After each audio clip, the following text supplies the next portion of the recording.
Olá, meu irmão. Olá, minha irmã.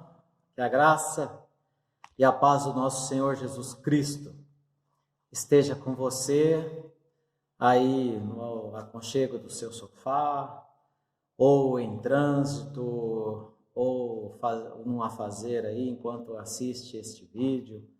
Onde você estiver, que a graça do Senhor possa te alcançar e que a graça do Senhor seja aqui comigo para darmos início a esse estudo, que na verdade é uma continuação do estudo anterior, que nós então estaremos aqui procedendo essa continuidade, né? Que nós sejamos plenamente abençoados mais uma vez pelas mãos do Senhor. Vamos orar?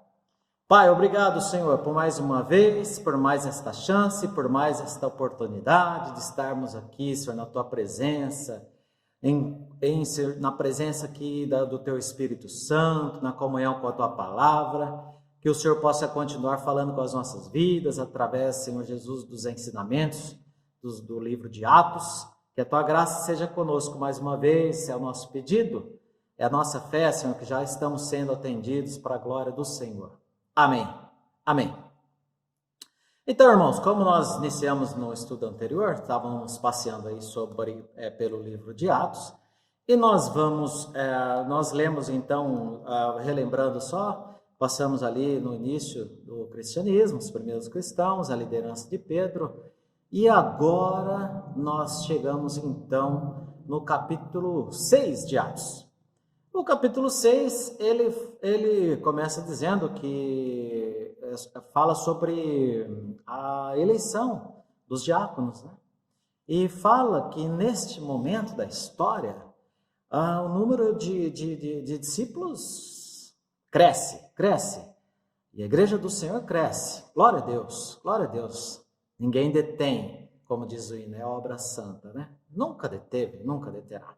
A obra continua crescendo e, neste momento, como a obra cresce, os irmãos que estão empenhados em orar e interceder pelo batismo com o Espírito Santo, eles começam a ficar divididos e tem os irmãos começam a reclamar que muitas pessoas estão sendo desassistidas. É aí que surge aí a eleição dos diáconos, e os diáconos para fazer essa parte assistencial. Exatamente o que trata o livro, esse capítulo de Atos, né? Se você aí tinha alguma dúvida com relação à eleição dos diáconos, livro de Atos, capítulo 6. E tem um nome marcante na eleição dos diáconos, que é o nome do diácono Estevão. Com Estevão também foi eleito mais 6 diáconos, né? Estevão e mais 6. Mas Estevão, eu gostaria de parar um pouquinho, primeiramente, na vida de Estevão, que foi um tremendo homem usado pelas mãos do Senhor. E a palavra de Deus traz um verso, lá, uma frase, que é muito interessante, que a respeito de Estevão. Dizia assim que não podiam resistir à sabedoria e ao Espírito com que falava. Maravilha, irmão.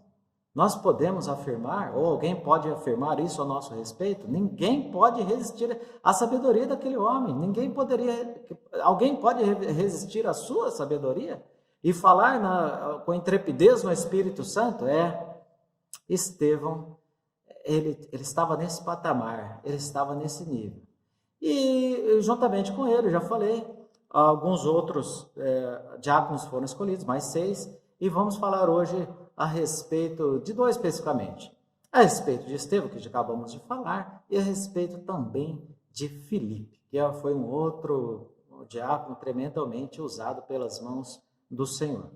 Neste momento, intentaram contra a vida de Estevão, e falaram que ele estava contrariando a lei de Moisés, que os ensinamentos que ele estava trazendo contrariava os ensinamentos que Moisés tinha deixado para o povo.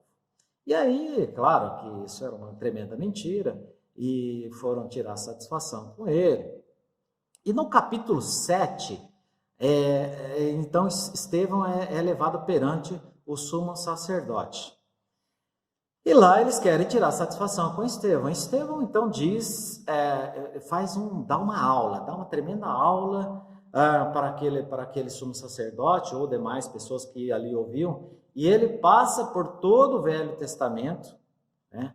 Se você não tem muita intimidade com o Velho Testamento e quer ter uma noção bem rápida, então você abre no capítulo 7 do livro de Atos e você vai perceber a habilidade com que Estevão tratou, em apenas um capítulo, a trajetória do Velho Testamento. Uma coisa linda, né? Nós temos um pouco de dificuldades em falar do Velho Testamento, em de ler o Velho Testamento, mas olha, eu também tinha um pouquinho de dificuldades antes. Mas o Velho Testamento é muito prazeroso. A gente compreende o Novo através do Velho e compreende o Velho Testamento através do Novo. O Novo Testamento é onde se cumpre aquilo que nasceu lá atrás, lá no Velho Testamento.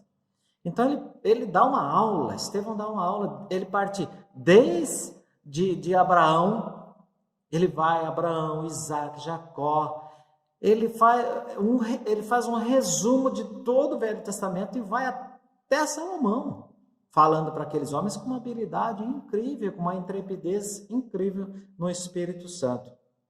E, resumidamente, né,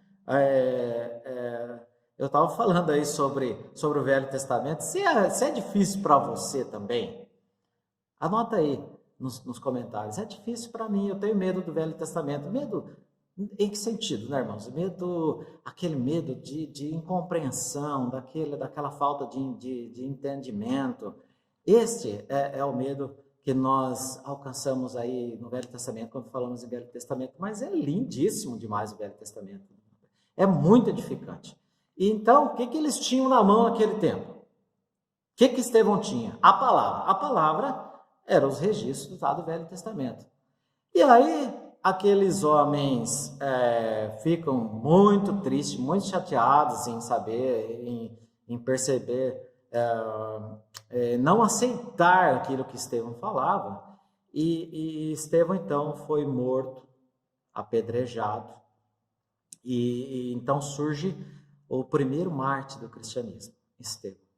E é engraçado, né, irmãos, que Saulo, quem estava ali acompanhando aquele apedrejamento, que cuidava das vestes, Saulo, aquele que se tornaria Paulo. Muito tempo depois, no capítulo 9, você já vai ver que Saulo foi escolhido e foi então eleito para ser o grande apóstolo Paulo. E nesse momento Estevão é apedrejado, morto, e é muito interessante saber que começa aí a acirrar a perseguição à igreja. E nesse momento surge a dispersão. Por causa do apedrejamento, da morte de Estevão, começa a dispersão dos apóstolos. Claro que não era uma fuga, não era um êxodo, mas era o próprio plano de Deus se cumprindo naquelas vidas que se dispuseram nas mãos do Senhor, e a palavra então estaria se espalhando para o mundo. Enquanto eles achavam ali que eles estavam contendo o avanço do cristianismo, que nada, o cristianismo estava indo através dos apóstolos, Samaria fora, enfim, todo o cumprimento da palavra, até os confins da terra. Essa era a realidade daquele tempo. Entendam que muitas daquelas pessoas, os sacerdotes, fizeram isso sem, claro, entendimento. E é por isso que eu trago novamente esta informação. Análise do contexto. Nós vivemos contextos, nós vivemos de contexto, vivemos o dia a dia, nós temos que estar totalmente atentos ao contexto que nós estamos vivendo. Olha bem ao seu redor, olha bem tudo que está acontecendo, porque naquele tempo o que estava acontecendo era isso. No nosso tempo, o que está acontecendo? O que está acontecendo ao seu redor? Se você quiser deixar nos comentários, deixe nos comentários. Olha, eu mudei. Olha, eu não estou enxergando nada. Para mim não muda nada. Meus olhos sim estão abrindo. Estamos vivendo uns tempos diferentes. Se você tiver uma opinião, deixa aí anotado aí. Vai lá e digita lá. o que você está percebendo, qual o contexto, qual a sua avaliação. E esta era a realidade desse momento, o momento da dispersão, o momento da grande perseguição, em que começa a se acirrar a perseguição à igreja do Senhor.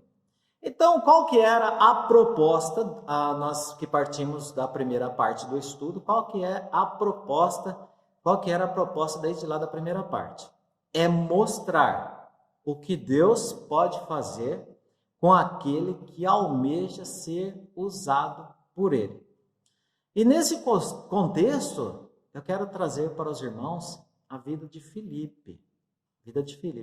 E essa passagem que trata o capítulo 8, a partir do versículo 26, que rapidamente eu gostaria de ler, eu gostaria que você acompanhasse atentamente esta passagem, porque é onde que nós teremos o foco do estudo para esta noite.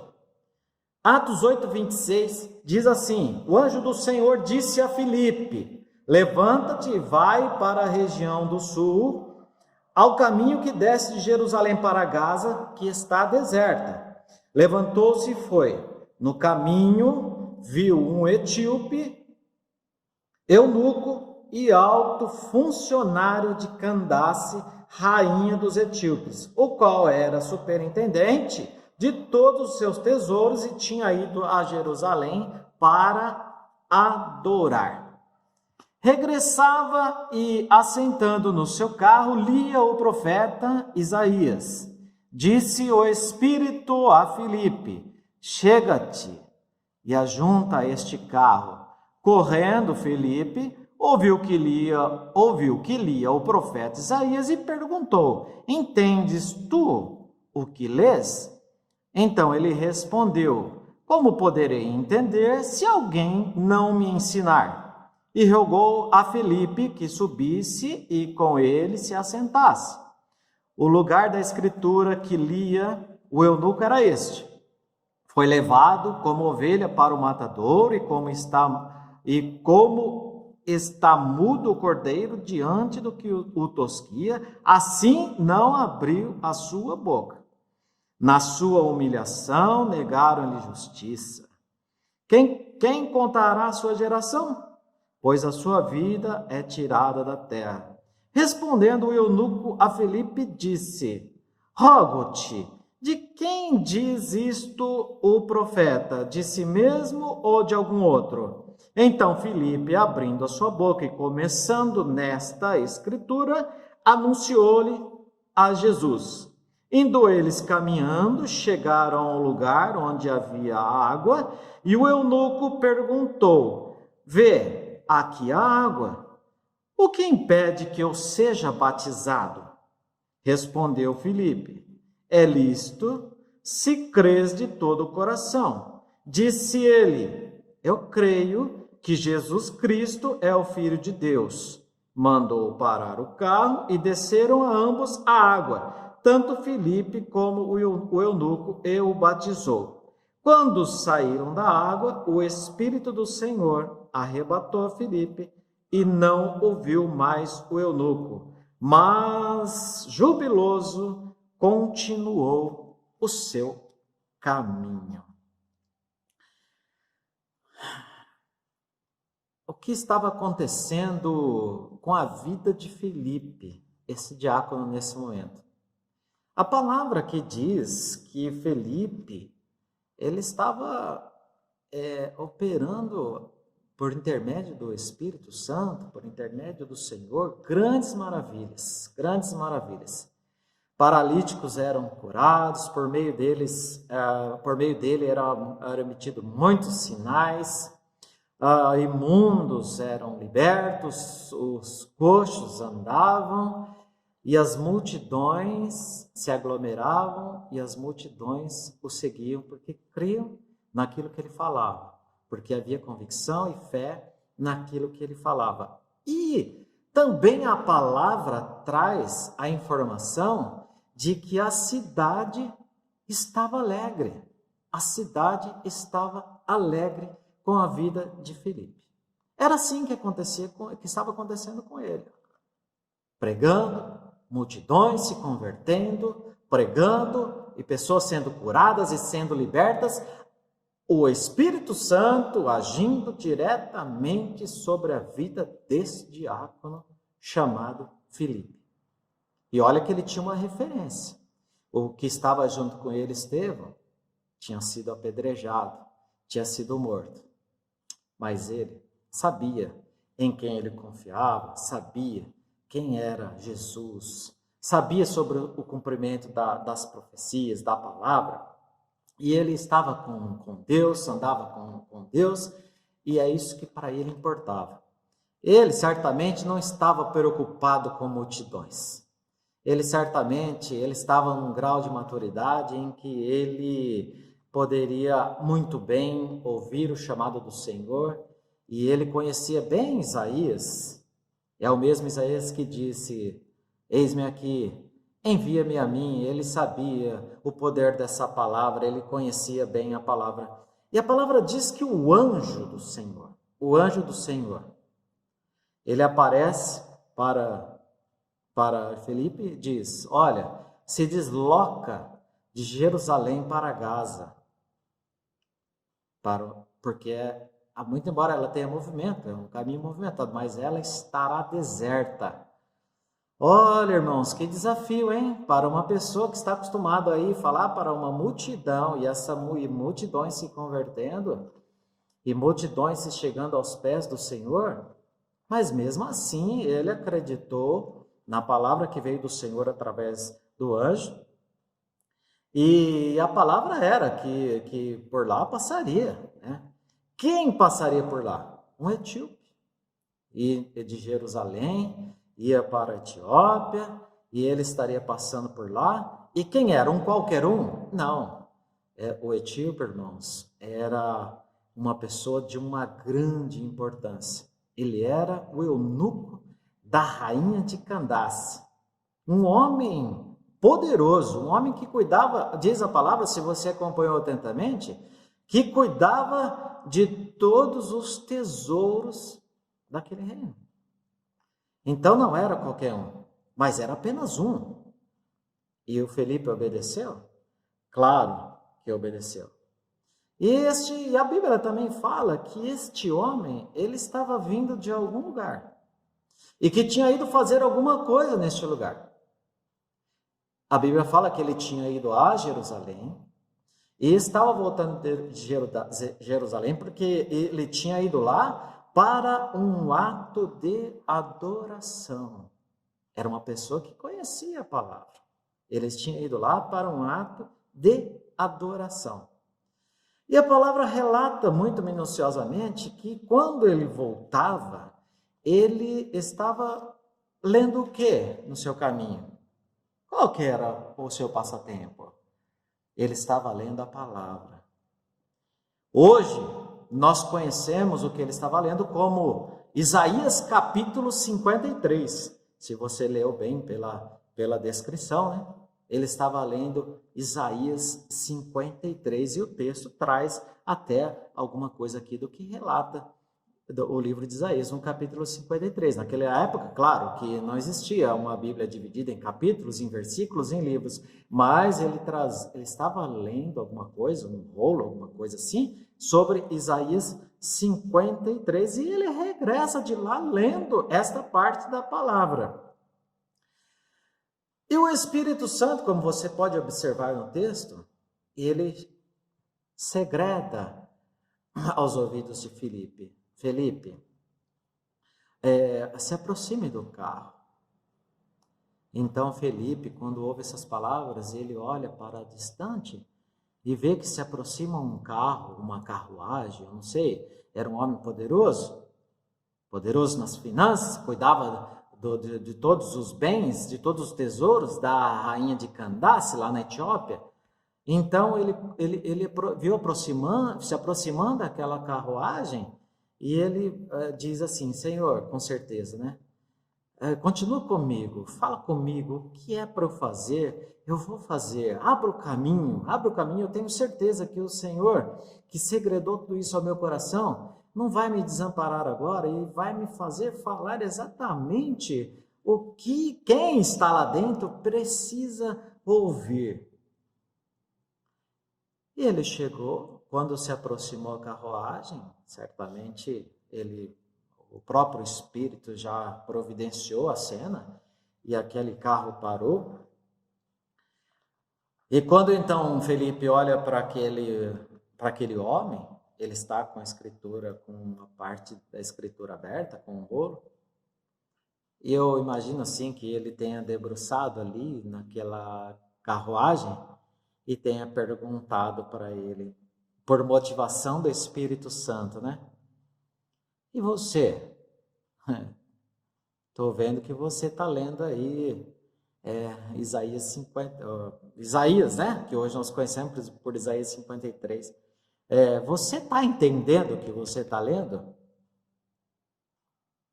Aí ele confessa para Filipe, fala assim, como que eu vou entender se não tem quem me explique? Irmãos, não é exatamente isso que Felipe estava esperando? Você lembra do exemplo que eu citei no estudo anterior, em que o ministro falou assim, eu adoro quando alguém levanta a bola, citando essa atitude do vôlei, porque é quando a bola é levantada então que eu corto. E a bola, né, foi levantada para Filipe. Era o que Filipe queria. Eu imagino então que ele tenha falado, Majestade, posso então adentrar a sua carruagem, ao seu carro, né? O que seria naquela época, né? Como que seria esse carro? Claro, o eunuco então pediu para que ele entrasse e aí eles começaram então a falar.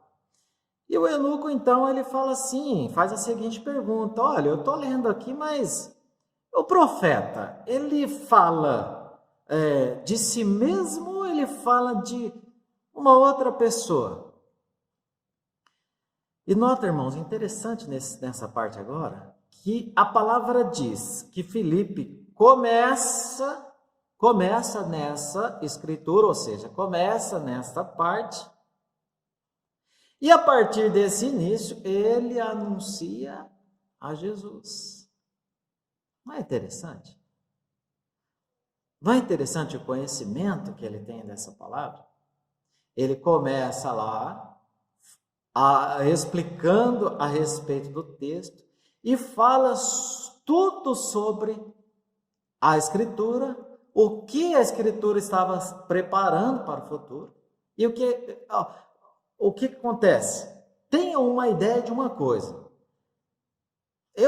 Pela pesquisa que eu fiz, os relatos do Velho Testamento, esse relato do Velho Testamento descrito em Isaías, era coisa de mais ou menos 700 a 800 anos. Aconteceu há 700 a 800 anos antes de Cristo. Olha, quanto tempo para chegar a este momento. Quanto tempo para chegar a esse instante de alguém pedir, explica aqui, isso aqui foi escrito há 700 anos. Olha a hora que surtiu o efeito. E o eunuco, a gente percebe que ele conhecia a palavra, mas não tinha entendimento da palavra. Você já imaginou se Felipe não conhecesse a palavra? Se Felipe não conhecesse a palavra, como ele daria a resposta para os anseios do coração daquele homem? Como que Deus usaria o etíope? Como que a palavra seria levada lá para a Etiópia?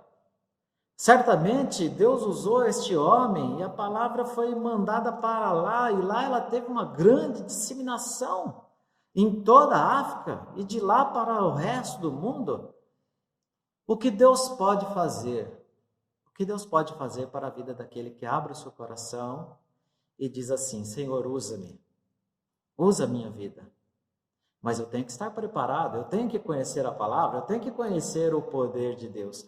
E acontece que, quando eles vão pelo caminho, conversando acerca dessa palavra, e cada vez, eu imagino, cada vez mais e mais o eunuco entusiasmadíssimo com tudo que ele ouvia, com todo o esclarecimento que a ele era trazido, chegou num ponto, diz aqui a palavra, que o eunuco passa por uma fonte de água e faz a seguinte pergunta para Filipe: olha, eis aqui a água.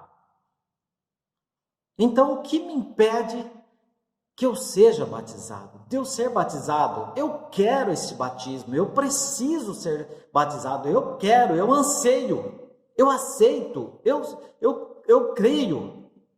É isso que eu quero.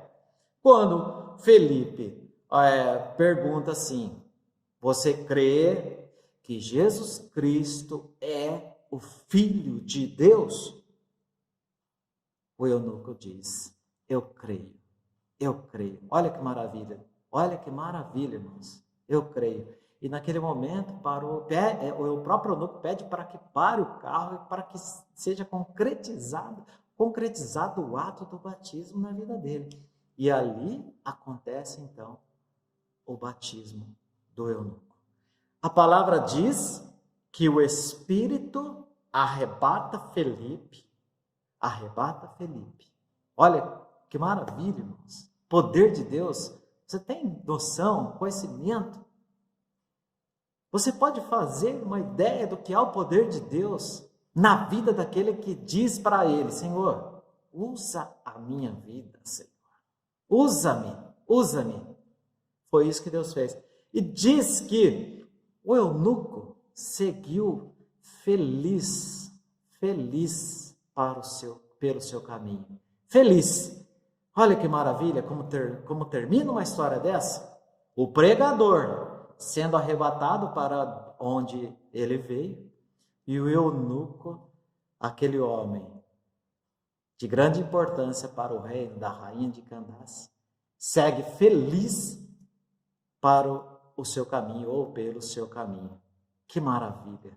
Deus é bom e poderoso. Pois é, irmãos, a grande pergunta e o propósito do nosso estudo. A grande pergunta: o que Deus pode e quer fazer com aquele que se permite ser usado por Ele? O que Deus pode e quer fazer com a vida daquele que permite e quer ser usado por Ele? Aquele que fala a mesma frase de Isaías: eis-me aqui, envia-me a mim. Então nós vamos trazer umas lições práticas para a gente encerrar, para a gente fazer um fechamento no nosso estudo, a respeito daquilo que nós podemos extrair de um texto como esse, de uma passagem como esta. E olha, irmãos, que não são poucas coisas, nós podemos extrair coisas grandiosíssimas e valiosíssimas para a nossa vida. Pois bem, a primeira coisa foi quando nós começamos a falar aí sobre Estevão. Estevão morreu, foi apedrejado. E nós achamos que morrer apedrejado é uma coisa assim, simples. Morreu do quê? Morreu apedrejado ali, mas não deu nada, não sofreu nada. É assim? Não. Irmãos, Estevão foi apedrejado. Mas serve para mim e serve para nós nesta noite, nesta oportunidade. Eu tenho para mim que Deus cuida de nós sempre, na vida e na morte. Eu tenho uma experiência grande com o sofrimento do meu pai, tempos de sofrimento. Eu tenho experiência com a minha mãe, tenho experiência com a minha irmã e minha mãe ainda vivas, se meu pai já falecido. E toda vez que eu via o sofrimento do meu pai, vejo o sofrimento da minha mãe e da minha irmã também, eu sempre penso assim, na hora da dificuldade e da dor: Deus não está deixando ele ou ela sofrer igual a gente imagina, igual a gente está percebendo e vendo, porque Deus coloca a sua mão e livra aquele que Ele quer no momento difícil, no momento da dor. E isso soa para mim como uma grande verdade, principalmente quando eu vejo textos como este, quando a palavra diz que Estevão, ao ser apedrejado, e quando estava morrendo, irmãos, morrer apedrejado, não é uma pedrinha de nada que vai fazer uma pessoa morrer. São pedras, são pedras. Pedras que atingem a cabeça, que atingem o tórax, que atingem a face, o ombro, por todos os lados. E essas pedras tiraram a vida de Estevão. Mas interessante, isto me conforta muito, é quando ele olha e ele consegue repetir as mesmas palavras de Cristo. Quando Cristo olhou para o alto, para o Pai, disse: Pai, perdoa-lhes, porque eles não sabem o que fazem. E foi mais ou menos assim que Estevão fez. Olhou para o céu e disse: eu vejo os céus abertos, eu vejo, eu estou tranquilo, eu estou sereno.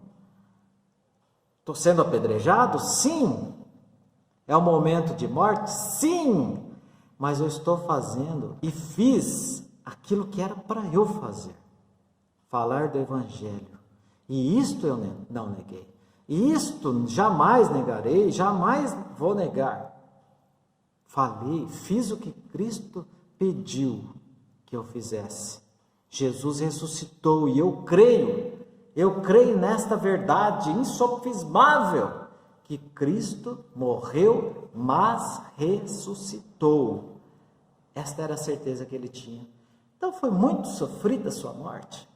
Aos olhos humanos, sim. Coitado, meu Deus do céu. Que atrocidade. Irmãos, na vida ou na morte, no sofrimento ou não, Deus estará sempre conosco.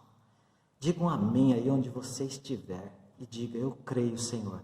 Na vida e na morte o Senhor estará conosco. Nós não devemos apenas negar o seu nome, mas seja na vida, seja na morte, sejamos Estevão, sejamos homens de Deus, sejamos Filipe, que ali sabia que o seu momento também poderia chegar a qualquer instante, mas estava ali anunciando a palavra. Independente do que vai acontecer, independente do que está acontecendo, se a perseguição vai continuar, se ela vai se acirrar ou não, eu vou continuar falando da palavra. É isto que é para eu fazer. E a palavra, desta vez, chegou até o etíope. Desta vez, a palavra estava sendo levada para a Etiópia. E Deus, meus irmãos, vai levar a palavra dele aonde quer que ele quiser.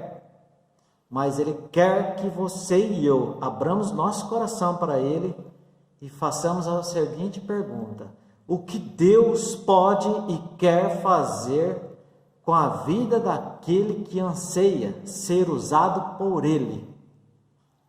Há anseio no seu coração? Então Deus pode fazer coisas grandiosíssimas na sua vida, e na minha vida, e na vida de todo aquele que abrir o seu coração para o Senhor, para a atuação do Senhor. E Deus precisa usar as nossas vidas, Ele quer usar as nossas vidas. Porque a palavra diz: se nós não falarmos, as pedras clamarão. As pedras clamarão, meus irmãos, se não ouvirem você. Se não ouvirem a minha voz, as pedras clamarão. Eu quero abrir a minha boca, eu quero ser usado por Deus. Eu quero ser um Isaías, dizer: eis-me aqui, Senhor, usa-me a mim, usa a minha vida, Senhor, eu sou teu, eu quero cumprir, fazer parte do teu plano na vida da humanidade, da vida da minha família, na vida dos meus vizinhos, na minha rua, no meu emprego, onde eu estiver. Eu quero fazer parte dos teus planos, e onde que o Senhor quiser que a sua palavra chegue, ela chegará. Mas eu quero que o Senhor use a minha vida para que ela chegue aonde o Senhor quer, aonde o Senhor quer. E uma característica muito importante que nós já citamos na primeira parte do estudo É a questão da obediência. E Felipe deixa claro para nós que a obediência deve caminhar sempre com a certeza, sempre com a confiança. A palavra veio para ele através do anjo: Felipe, vai para lá, para Gaza, para a estrada deserta. Felipe podia ter dito muito bem assim: Senhor, seria um grande desperdício. Onde eu falo, multidões são levadas aos teus pés. Com quem eu falo, treme e anseia receber a palavra, anseia pelo batismo. Pessoas são curadas, pessoas são transformadas, libertas. Que desperdício tremendo ser levado para uma estrada deserta. Eu falo, e as pessoas se rendem a ti. Eu oro, e pessoas são curadas, pessoas são transformadas. Senhor, tem pessoas aí que o Senhor pode usar de um gabarito menos elevado? Deus quer te usar, irmão, onde você estiver. Não importa se é numa estrada deserta, não importa se é para uma multidão. Você não foi colocado, sua igreja não foi colocada num bairro.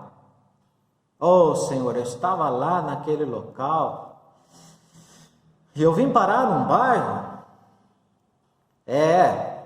O Senhor quer te usar num bairro, porque aqui pode estar passando uma pessoa que vai fazer uma diferença tremenda num outro lugar, e a palavra vai ser levada por atacado nesse outro lugar.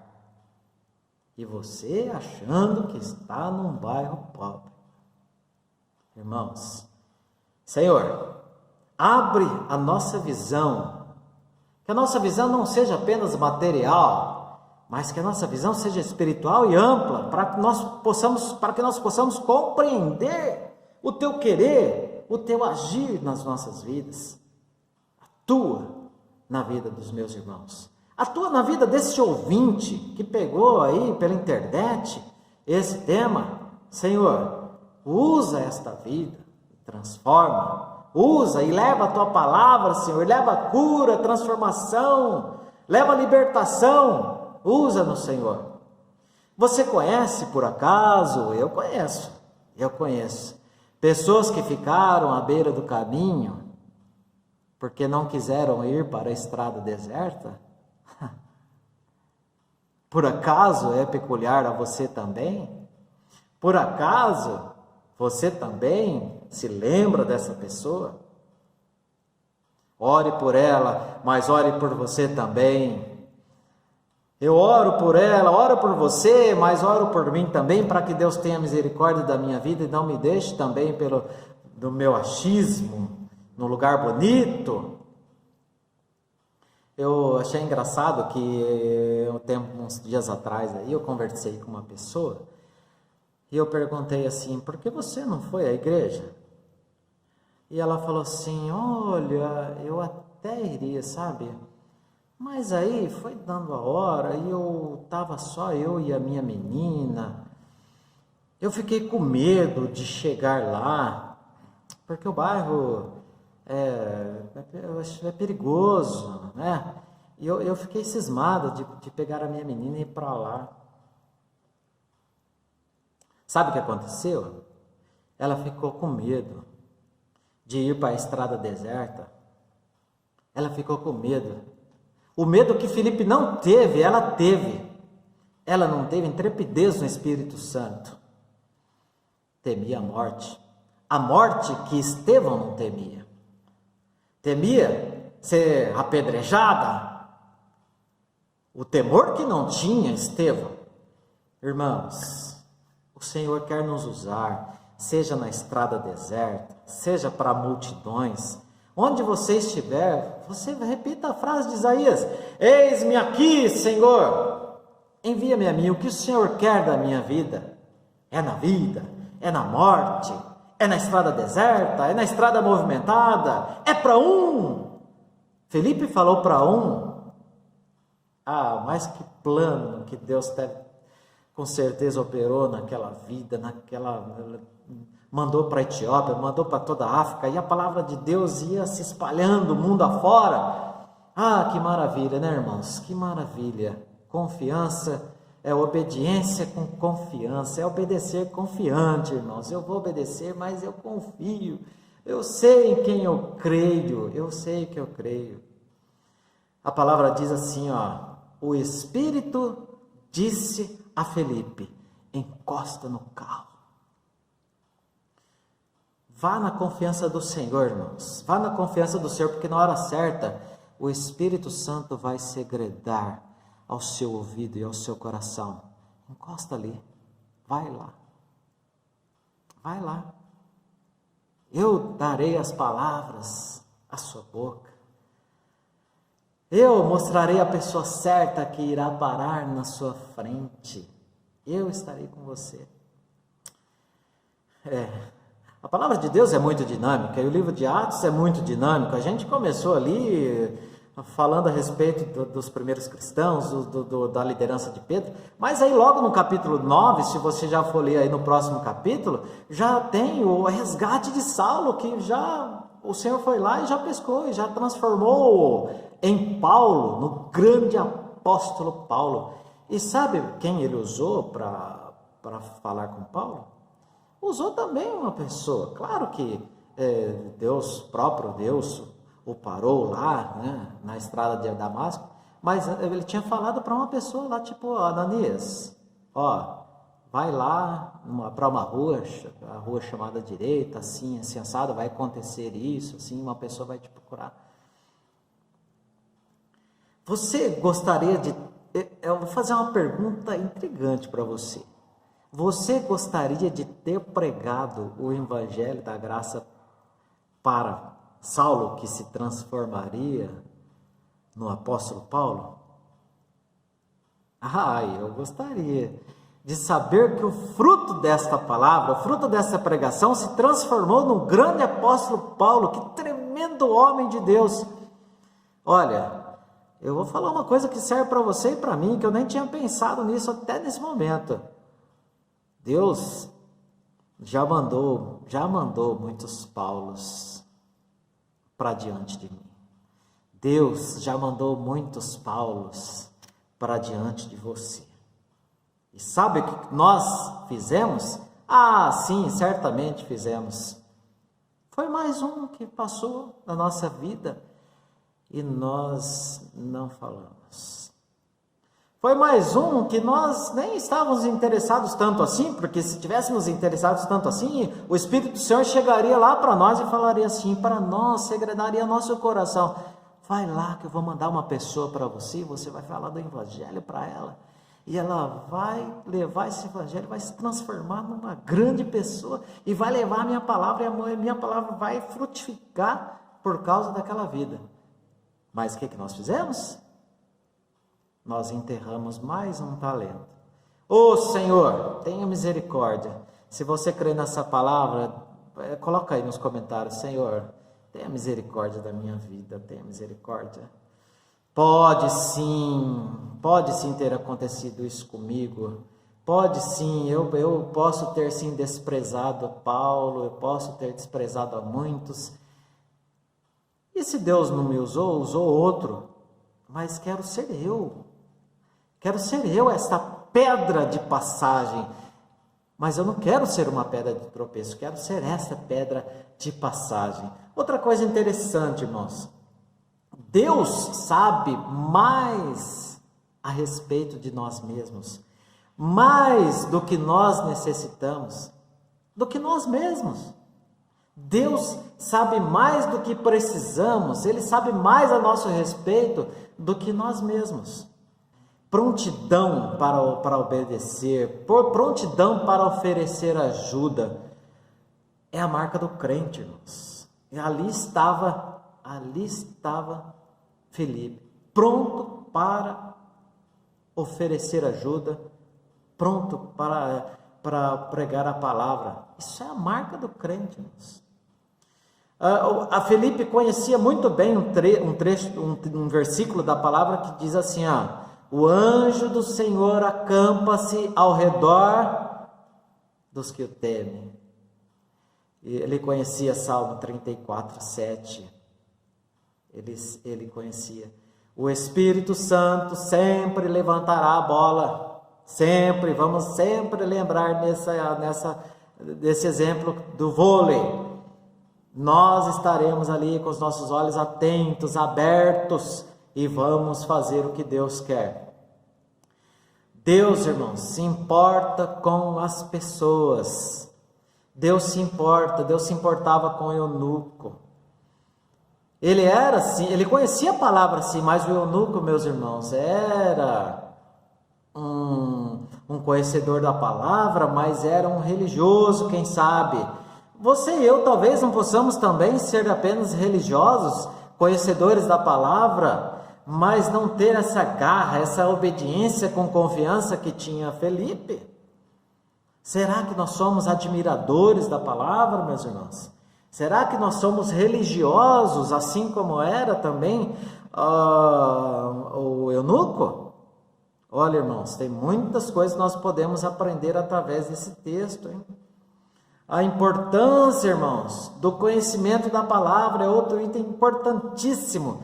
Se Felipe não conhecesse a palavra, porque diz a palavra assim, que ele começou por aquele texto, pelas escrituras, e foi até a informação da necessidade do batismo, sobre o que Jesus viveu, andou, pregou, falou ali. Será que você percebe essa necessidade de conhecer a palavra do Senhor ao ponto de não ser pego no contrapé e de poder ser usado tremendamente pelas mãos do Senhor? Olha a importância do conhecimento da palavra. Quando Estevão trouxe um resumo do Velho Testamento todo ali naquele sermão que ele falou para o sumo sacerdote, né? Deus se importa com as pessoas e nós devemos ter conhecimento conhecimento da palavra, para que nós possamos ser usados por Deus. O eunuco talvez pudesse ser uma pessoa que nós podemos chamar de perdido no meio da multidão, né? Ele conhecia a palavra, estava lendo a palavra, só que não entendia a respeito o que dizia a palavra. Talvez você seja o eunuco. Você que está me ouvindo, precisando de alguém que chegue para você e fale assim: olha, aqui quer dizer isto, isto e isto. O que Deus quer para a sua vida é isto, isto e isto. Talvez nós somos hoje o Felipe, que leva com esclarecimento a palavra. Mas olha, faça uma análise de você mesmo. Será que sou eu que estou abrindo a palavra? E estou precisando de um esclarecimento desta palavra, que alguém venha e torne claro esta realidade da palavra na minha vida? Olha, irmãos, isso é um ponto de reflexão.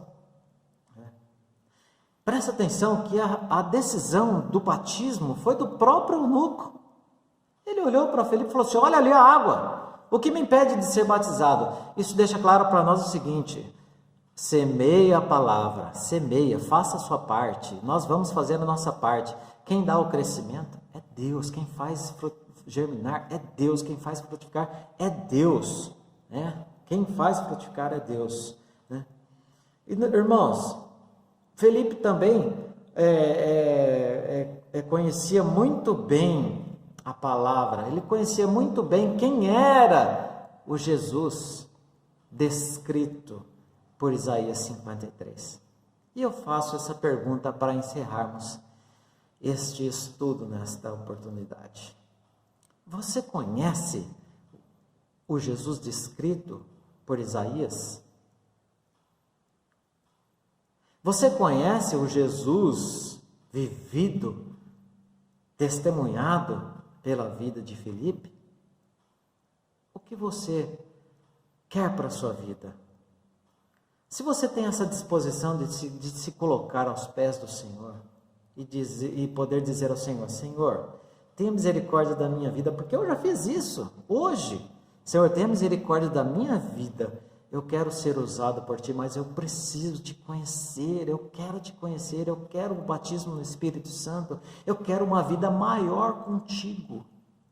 Então esse mesmo Jesus, que estava presente na vida dos discípulos, em vida, aquele Jesus que morreu, mas ressuscitou, está vivo entre nós, ele quer nos abençoar, e quer fazer parte do nosso dia a dia, da nossa vida. Abra o seu coração, Senhor, e seja tremendamente abençoado, não somente você, mas toda a sua casa. E permaneça, meu querido, nesses tempos de dificuldades, avalie o contexto, avalie o cenário e diga assim: vale a pena permanecer na presença do Senhor, vale a pena lutar por uma igreja, vale a pena lutar pelo crescimento de uma igreja, vale a pena lutar pela expansão do Evangelho, da graça do Senhor. Seja assim então, na minha vida e na sua vida.